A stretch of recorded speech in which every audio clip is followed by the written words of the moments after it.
नमस्कार, मैं नृपेन हर ज्योतिष कलश यूट्यूब चैनल से आपका स्वागत करता हूं। बृहस्पति के राशि परिवर्तन के कारण से मकर राशि के जातकों के जीवन पर क्या प्रभाव पड़ने वाला है, कहाँ शुभत्व की प्राप्ति जो है मकर राशि को बृहस्पति देव देने वाले हैं और कहाँ सावधानी रखने की आवश्यकता रहेगी।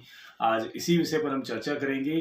14 मई 2025 को बृहस्पति अपना राशि परिवर्तन करके रात्रि 10:33 पर वृषभ राशि से निकल करके मिथुन राशि में गोचर करेंगे। और ऐसे में अगर मकर राशि की अगर मैं बात करूं तो शनि जो है आपके तृतीय भाव में कारक के रूप में जो है रहेंगे। साथ ही बृहस्पति का आपके सिक्स भाव में, छठे भाव में जो है गोचर करना आपको लाभान्वित करवाएगा। विशेष रूप से अगर मैं बात करूं तो विद्यार्थियों और अभ्यर्थियों को जो है लाभान्वित करेंगे यहाँ बृहस्पति अपने इस गोचर अवधि में। 14 मई 2025 से लेकर के जून 2026 तक जो है विद्यार्थियों को विशेष रूप से लाभान्वित करने वाले हैं बृहस्पति, जो मकर राशि से बिलोंग करते हैं।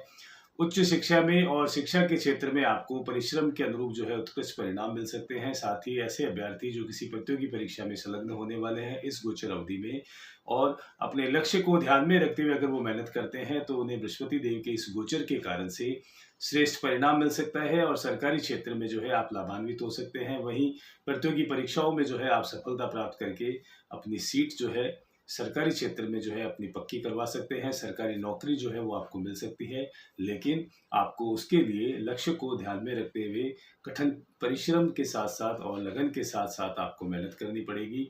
और नौकरी के अंदर स्थितियां जो है आपके अब सुधार की ओर जो है आप महसूस करेंगे।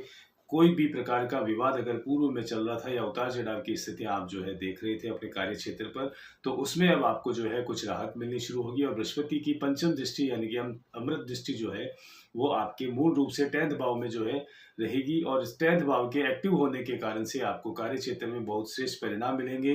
विवादग्रस्त स्थितियों से जो है आपको अब राहत मिलनी शुरू होगी। मानसिक शांति का आप अनुभव करेंगे।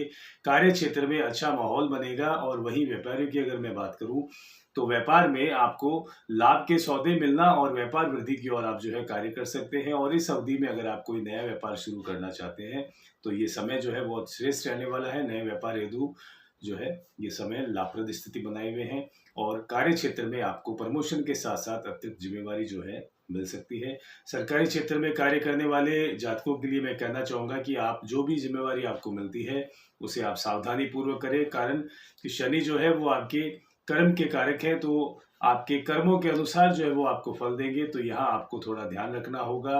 लालच या लोभ की प्रवृत्ति में आकर के आप कोई ऐसा कार्य ना करें जिससे कि आप आगे चल करके परेशानी में आए।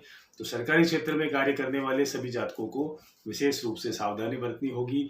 वहीं सिक्स भाव के एक्टिव होने के कारण से आपको कर्ज में, ऋण में जो है आपको कुछ राहत मिलेगी और साथ साथ नया कर्ज लेने से आपको बचना होगा। वहीं व्यापार में विस्तार के साथ साथ आपके व्यापार वृद्धि के योग बनेंगे और पार्टनरशिप हेतु जो है ये समय जो है आपके पक्ष का नहीं है। पार्टनरशिप में कुछ विवाद होने की संभावना है, तो अपने पार्टनर पर आंख बंद करके विश्वास न करें, अन्यथा आप परेशानी में आ सकते हैं और कुछ नुकसान जो है अपना आप करवा सकते हैं।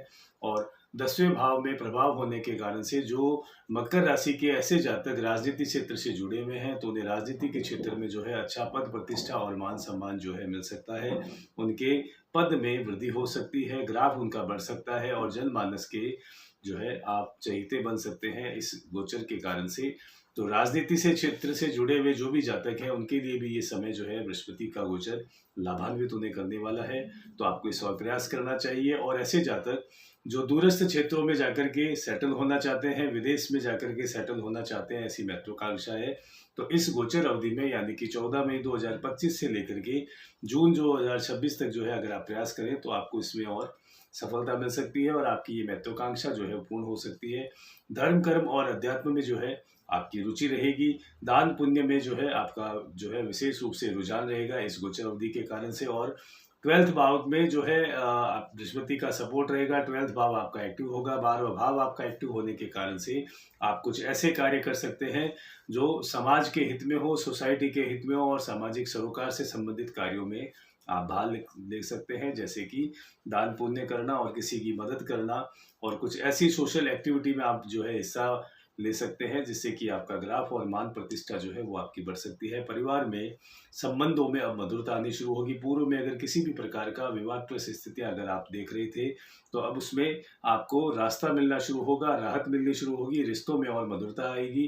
परिवारजनों का, कुटुंबजनों का आपको जो है सहयोग मिलना शुरू होगा। वहीं आपको यहाँ विशेष रूप से मैं कहना चाहूँगा कि फिजूल खर्ची पर आपको नियंत्रण करना होगा।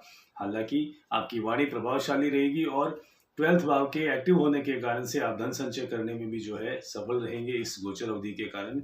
लेकिन स्वास्थ्य के दृष्टिकोण से आपको विशेष रूप से पेट से संबंधित और शुगर से संबंधित जो समस्या है, उससे आप परेशान हो सकते हैं और बृहस्पति के इस स्थिति के कारण से आप में जो है आप ये अनुभव कर सकते हैं कि आपका मोटापा जो है बढ़ रहा है, आपका मोटापा बढ़ सकता है। तो ओवरऑल आपको फिजूल खर्ची से बचना होगा और अपने आहार विहार और खान पान का विशेष रूप से ख्याल रखना होगा। ओवरऑल बृहस्पति की शुभता को और बढ़ाने हेतु आपको विष्णु सहस्त्र नाम का पाठ नियमित रूप से करना लाभान्वित कर सकता है। वही बृहस्पति के बीज मंत्रों का जाप नियमित रूप से एक माला आपको करना श्रेयकर रह सकता है। एक नई राशि के साथ में फिर से आपसे मुलाकात होगी। तब तक के लिए मैं नृपेन हर्ष बहुत बहुत शुभकामनाओं सहित आज्ञा चाहता हूँ। नमस्कार।